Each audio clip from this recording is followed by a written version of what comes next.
Kyo, the Irish word for mist or fog. The Shuilleabháin are a supernatural race in Irish mythology.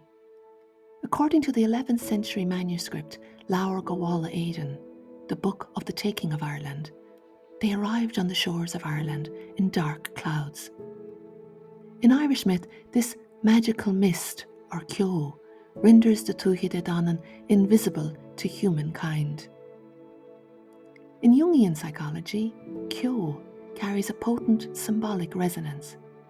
It is often understood as a liminal state, a threshold between the conscious and the unconscious realm. Such thresholds are moments of transition, where encounters with the numinous arise.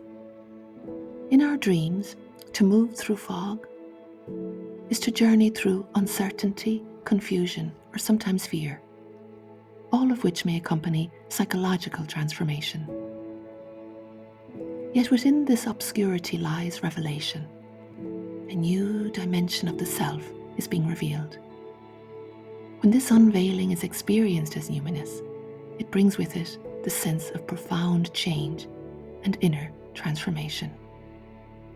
Kyo, mist or fog.